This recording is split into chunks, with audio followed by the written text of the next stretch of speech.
कहानी सुनो में मैं विराट गुप्ता आपका फिर एक बार स्वागत करता हूं। आज की कहानी है शांत मन, जिसे क्वेरा पे राकेश रंजन जी ने पोस्ट किया था। एक राजा ने बहुत ही सुंदर महल बनवाया और महल के मुख्य द्वार पर एक गणित का सूत्र लिखवाया। उसने घोषणा की कि इस सूत्र को सिद्ध करने से यह द्वार खुल जाएगा और जो भी इस सूत्र को हल करके द्वार खोलेगा मैं उसे अपना उत्तराधिकारी घोषित कर दूंगा। राजा बूढ़े हो चुके थे।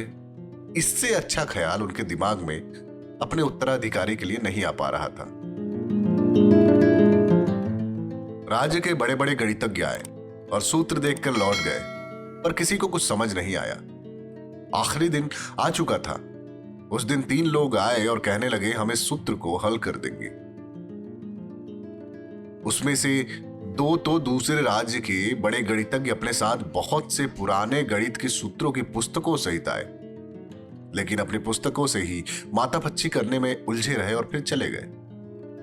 लेकिन अंतिम तीसरा व्यक्ति, जो सामान्य नागरिक की तरह सीधा नजर आ रहा था, कुछ भी साथ नहीं लाया था। उसने कहा मैं द्वार के सामने बैठकर कुछ समय व्यतीत करूंगा। उस सामान्य दिखने वाले व्यक्ति ने आंखें बंद कर ली, दिमाग को स्थिर कर शांत चित्त हो अपना कॉमन सेंस लगाया कि भला ऐसी कौन सी टेक्निक हो सकती है जो इस तरह का यंत्र बना दे जो कोई प्रश्न का उत्तर देने से दरवाजे को खोल दे। कहीं ये लोगों की मूर्खता को सिद्ध करने हेतु तो कोई आयोजन नहीं है। उसने स्वयं के अंतर्मन से कॉमन सेंस के 7 मौलिक प्रश्न किए।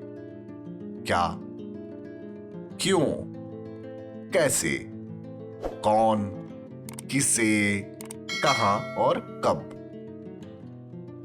उसके अंतर्मन ने उत्तर दे दिया और वो धीरे से आंखें खोलकर मंद मुस्कान से उठा और महल के दरवाजे को हल्का सा धक्का दिया तो वो खुल गया।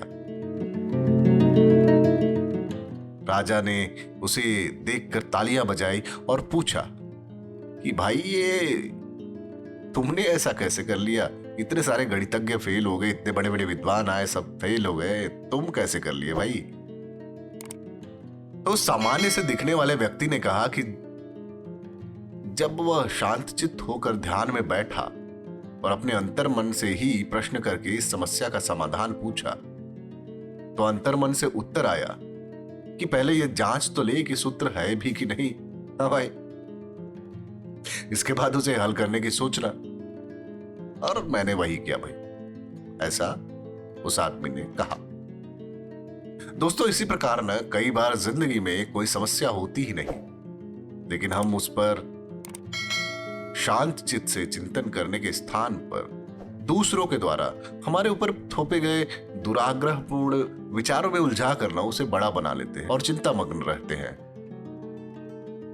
हर समस्या का उचित समाधान दोस्तों चिंतन करते हुए कॉमन सेंस लगा करके अपने अंतर्मन से पूछना चाहिए। अंतर्मन से आने वाले हर जवाब में आपकी परेशानी का उत्तर समाहित होता है। तो ये कहानी यही खत्म होती है दोस्तों। मिलते हैं एक नई कहानी के साथ अगले एपिसोड में। तब तक आप हमारे इस वीडियो को लाइक कीजिए, हमारे चैनल को सब्सक्राइब कीजिए और भाइयों वो नीचे जो घंटी है ना यार, उस पे दबाओ, ठीक है? और हाँ, एक और चीज, ये वीडियो अपने दोस्तों और रिश्तेदारों के साथ शेयर कीजिए। धन्यवाद।